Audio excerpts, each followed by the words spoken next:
Hey everyone, welcome to the final video presentation for this Italeri 1/35 scale LAV-25 Piranha. So it's finally done. I'm so happy. And I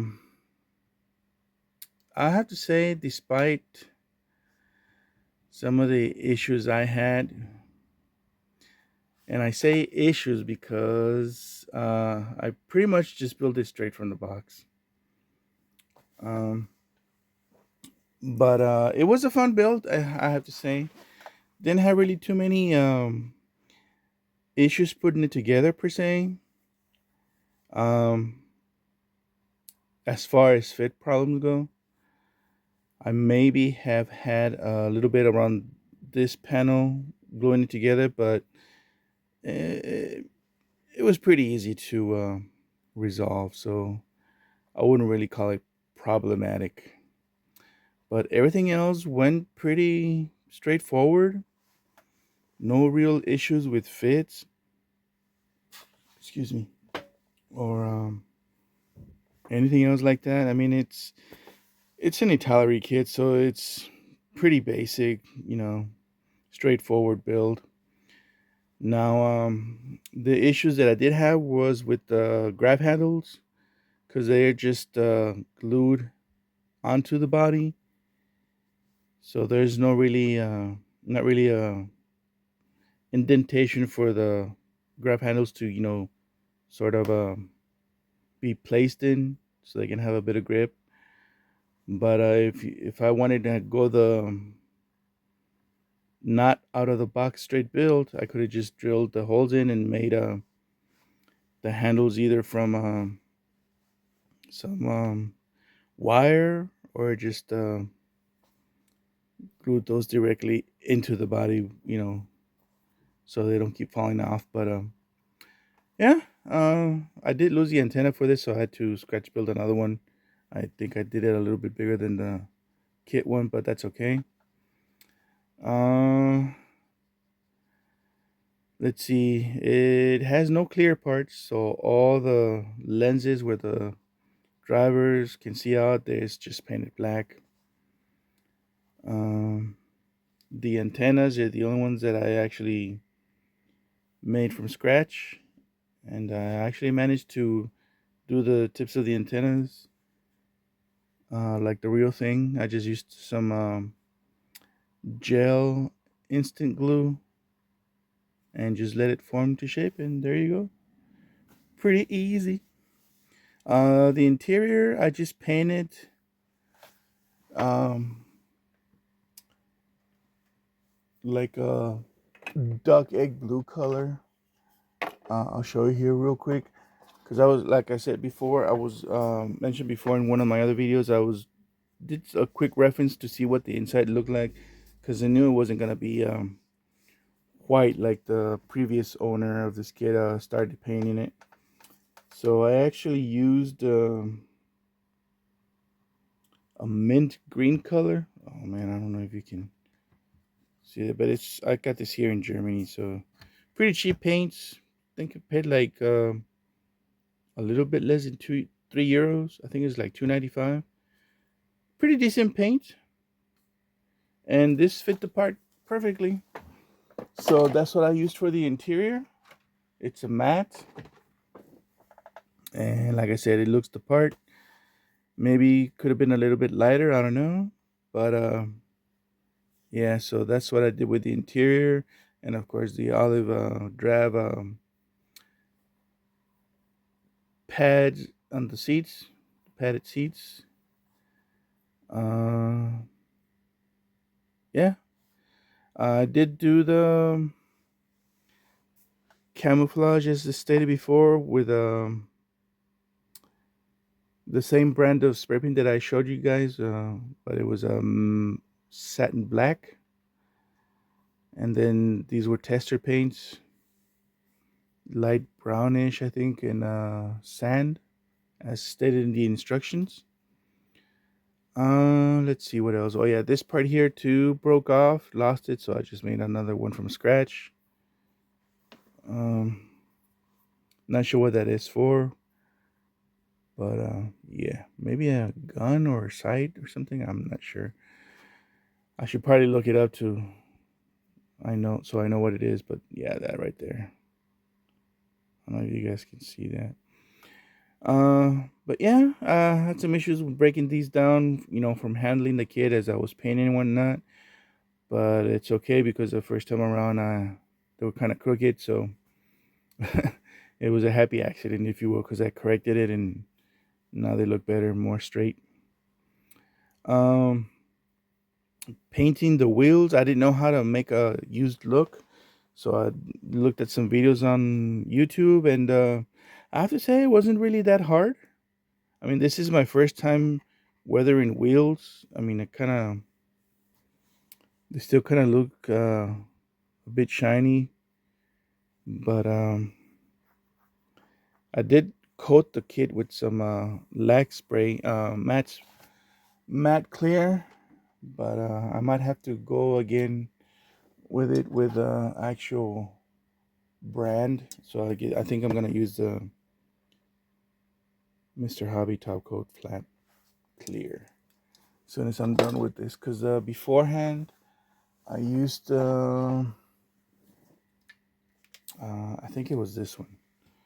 Again, it's like you find these at like these dollar stores or these other stores where you can find like everything basically. But I've had this for a while, so I just wanted to use it, and yeah, I guess it didn't work out too well because it's still a bit shiny. So I'm actually gonna go ahead and use this, like I said, when I'm done here. But yeah, I had to paint outside when it was nice and hot, so paint dried pretty quick. But the surface of the kit, it looks like some dust got in when the paint was drying, but not too much, just like specks of paint, I guess. I don't know. And then some areas look like the actual metal on the actual vehicle. It looks rough. So I'm happy the way that came out. But I think that was from before too, when I was sanding off all the colors that the previous owner had brush painted on there. And seems like he ate through some of the plastic because it looks like, like mini craters or something like that. But I like the look, I like how it looks, so I'm not too worried about it. I kind of weathered it up a little bit with some rust around areas, but not too much, being that it's, I guess, an amphibious vehicle and being used in the desert, rain and all that, humidity. So I just painted off a little bit of rust, not too much. I don't know if you can see it on the video, but it's not much. So that's pretty much it. I mean, like I said, it was a straight out of the box build, which was kind of hard because didn't want to really go that route. I wanted to do some details on it, but at the same time, I just wanted to build this one and get it done quick. And everything worked out. Let's put it that way. So I'm happy with the way it looks. Maybe later I'll find figures or add extra equipment to it because like this, it just looks too plain.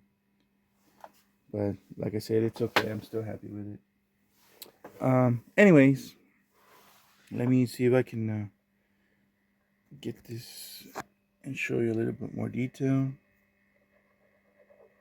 as it turns around. So you can see there on the body how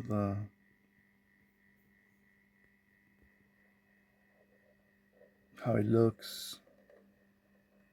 Really rough. But like I said, I kind of like the way it looks.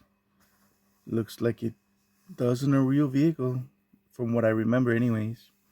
Working with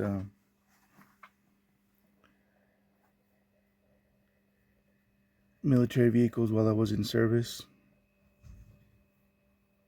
and I mean, I work with Humvees and 5 tons, so those aren't really look like that, but tanks and stuff like that I would see at air shows or whatnot. This is what it reminds me of. But like I said, it's not a big deal if it's not correct. And at least from the kid's perspective, it looks more realistic than just smooth. But anyway, that's just me.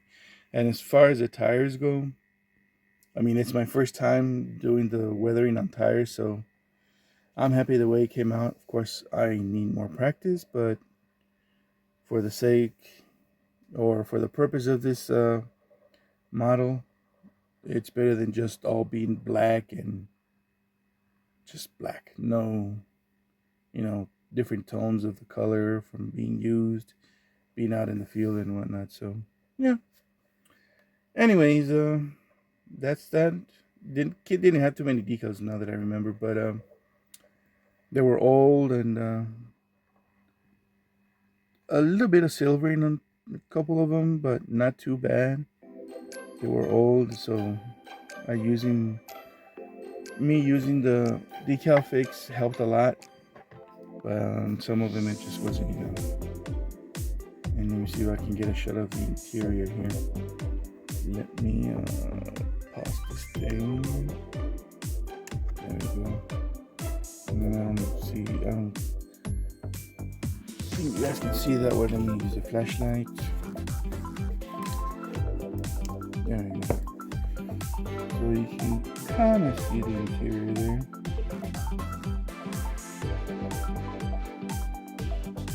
Not basic. Not too much going on in there.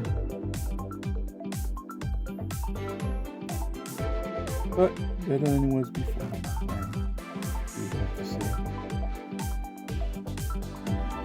So anyways,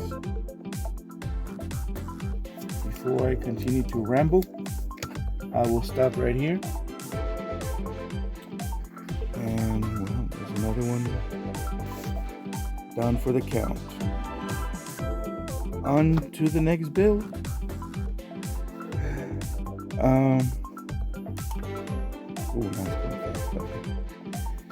Anyways, thanks guys for watching. I know this one's kind of lame, but hopefully I'll see you guys in the next video. Right now I'm just kind of slowly working up on the SR71 again, and I'll probably be working on the 1/72 scale search and rescue lifeboat Arcona. It's been a while, I know, but we'll see how that goes. Alright, see you guys, and as always, thank you for watching, and I'll see you in the next one. Bye bye.